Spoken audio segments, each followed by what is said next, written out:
Adolf Hitler, captured here aged 25, would rise to power with the promise that he would rectify Germany's post-war problems. Welcome to Watch Mojo, and today we'll be diving into the history books to review humanity's worst choices that led to the most tragically lethal outcomes. A treaty had been signed, but many believed that it had been done too quickly, and that a real peace had not been made. Escalating U.S. involvement in Vietnam. The Vietnam War was a smaller part of the Cold War, a period of high tensions between America and the Soviet Union. Following Vietnam's independence from France in 1954, the country was temporarily split into two, the Communist North and the American-backed South. This prevented Ho Chi Minh from gaining control of the entire country. Instead of letting the nation peacefully vote on its government, the U.S. escalated tensions, leading to all-out war in the region. At first, only about 16,000 American troops were stationed in Vietnam. However, following the Gulf of Tonkin incident, President Lyndon B. Johnson dramatically increased military involvement, deploying over 500,000 troops within 4 years. The determination of all Americans to carry out our full commitment to the people and to the government of South Vietnam will be redoubled by this outrage. This decision had devastating consequences, as over 50,000 American service members died, as well as up to 3 million Vietnamese soldiers and civilians. It's important to remember, those who came home were not greeted as victors. Stalin's terror famine. In the early 1930s, Joseph Stalin's Soviet government engineered a devastating famine in Ukraine, driven not by natural causes but by his brutal policies. These policies were the forced collectivization of agriculture and unrealistic grain quotas. As a result, Ukrainian farmers were stripped of their food supply, with countless villages being left to starve. When farmers failed to meet those quotas, Stalin's men swept their farms to confiscate all the grain they could find. Many historians agree that Stalin deliberately used his policies and the resulting famine to suppress Ukrainian nationalism. Stalin's oppressive collection policy created a famine that started spreading in grain-producing regions across the Soviet Union.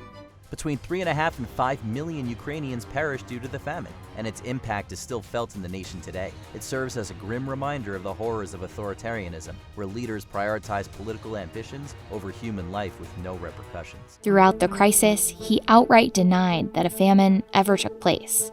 Insulting Genghis Khan. History has forever known him as Genghis Khan.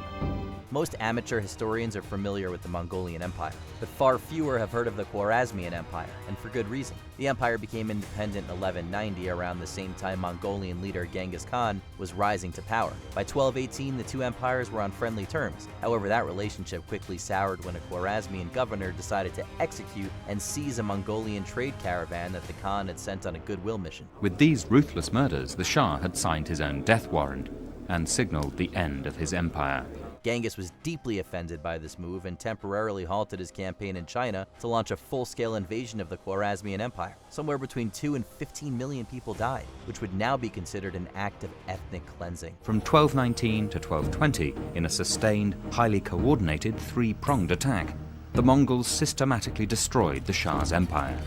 Mao's Great Leap Forward. China had a rough time in the 19th century, with Britain forcing opium into their country and foreign powers scrambling to seize Chinese land. After successfully repelling Imperial Japan in World War II, Mao rose to power with a vision to rebuild his nation. His ambitious plan, the Great Leap Forward, aimed to rapidly industrialize China. Intended to take China into the promised land of the socialist paradise in less than 15 years. It was the Great Leap Forward. Unfortunately, it turned out to be a total disaster, leading to a famine that caused the deaths of 15 to 55 million people. The country sank into economic chaos, which caused an unprecedented famine. Surrounded by yes-men who were too scared to report the failures of his policies, Mao allowed the crisis to persist for 4 years. By its conclusion in 1962, the Great Leap Forward had only taken the Chinese people 10 steps back. I prefer not to think about it, because I feel pain when people talk about it. An Lushan Rebellion. Many of humanity's deadliest events occurred in China, on account of its tremendous size and long history. In 751, during the Tang Dynasty, Emperor Xuanzong appointed An Lushan a military governor over 3 prefectures. This decision ultimately proved to be a major blunder when An Lushan instigated a rebellion in 755 and declared himself emperor. The apocalyptic 8-year rebellion of General An Lushan, which saw the end of the Tang dream of a greater China. The rebellion lasted 8 years, claiming an estimated 13 to 36 million lives in this short time. and leaving entire regions depopulated. This catastrophe marked the end of the Tang Dynasty's golden age. The Great Rebellion of the Anlushan period was extremely hard on China. Innocent civilians suffered the most, enduring massacres, starvation, and widespread chaos. Events like this reveal the dangers of unchecked regional power, a recurring issue in China's history. As government broke down, 8 years of horror unfolded. It was a national catastrophe. Taiping Rebellion. The second Chinese civil war on our list, the Taiping Rebellion, began in 1850 and raged on for 14 years. Soon, Hong had an army of 100,000 men, and they defeated the Qing forces in the south. It was sparked by Hong Shi-chuan, who believed he was the younger brother of Jesus Christ and founded the Taiping Heavenly Kingdom, what would be considered a cult by today's standards.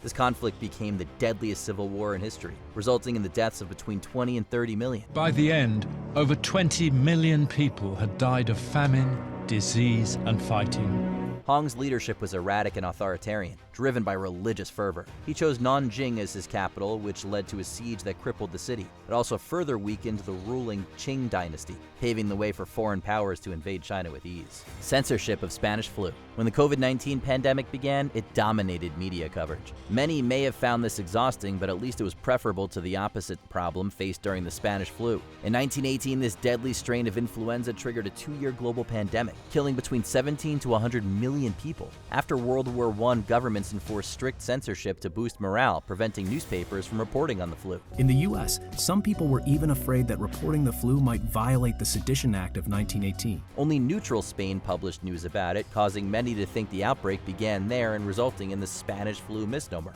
This also convinced other countries they weren't at risk, including the U.S., where the virus likely originated. Those soldiers were then sent overseas in the spring of 1918, carrying flu microbes that would spread faster than the war itself. Without accurate information, mass gatherings continued, social distancing and quarantines were neglected, and healthcare systems became severely overwhelmed. The Spanish flu killed at least 50 million people, and some believe the number may be closer to 100 million. Killing Franz Ferdinand. This is their target.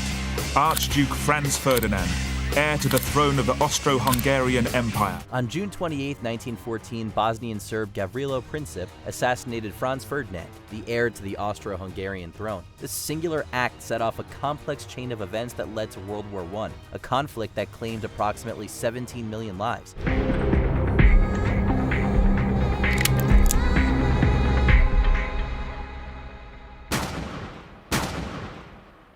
If Ferdinand wasn't assassinated, it's likely the war would have still occurred due to a combination of complicated geopolitical factors. Still, it undeniably served as a catalyst that accelerated these events. Exactly 1 month after the shooting, the Austro-Hungarian Empire, with the support of their ally Germany, declared war on Serbia. The resulting war lasted 4 years and at the time was the bloodiest conflict in human history. It also facilitated the global spread of the aforementioned Spanish flu, taking even more lives. Harsh terms after World War I. After winning the First World War, the victors wanted someone to point the finger at. Rather than promoting reconciliation and fostering friendship between nations, they went in the opposite direction. This culminated in the 1919 Treaty of Versailles, which placed sole responsibility for the war on Germany and ignored the larger role nationalism played. The treaty said that Germany was guilty of starting the war, and so had to pay the full cost. The resulting international humiliation fostered resentment in the German people, enabling Hitler and the Nazis to take charge. Seeking revenge, they initiated World War II, the bloodiest conflict in history. Its most lethal incidents included the Holocaust, the atomic bombings of Japan, the German invasion of Russia, and Japan's attack on Pearl Harbor. In all, at least 70 million people died in the conflict. Anyone with half a brain knew that the Treaty of Versailles was essentially the starting gun for the Second World War. Before we continue, be sure to subscribe to our channel and ring the bell to get notified about our latest videos. You have the option to be notified for occasional videos or all of them. If you're on your phone, make sure you go into your settings and switch on notifications. Sending Columbus to find a shortcut to India. In 1492, Columbus set sail to India, but ended up in the Caribbean. This would turn out to be one of the deadliest geographical mistakes in history. Columbus made landfall in the Caribbean, on an island that is part of the Bahamas today. It set in motion a series of events that led to an almost complete genocide of an entire continent. Europeans rushed to establish colonies in the Americas, bringing with them diseases and weapons, and killing at least 90% of the indigenous population. And they're forced to to get gold, which is a meaningless substance for them. Another horror born from Columbus's exploration was the transatlantic slave trade, which forcibly deported millions of Africans to the Americas. Estimating the death toll from America's colonization is extraordinarily complex, but it is undeniably an extremely high number. It would take England an additional 26 years, and the U.S. another 58 years, plus a civil war, before the practice of slavery was officially abolished. What do you think was the most devastating decision in human history? Leave it in the comments section. You have chosen war. That will happen which will happen. Check out these other clips from WatchMojo, and be sure to subscribe and ring the bell to be notified about our latest videos.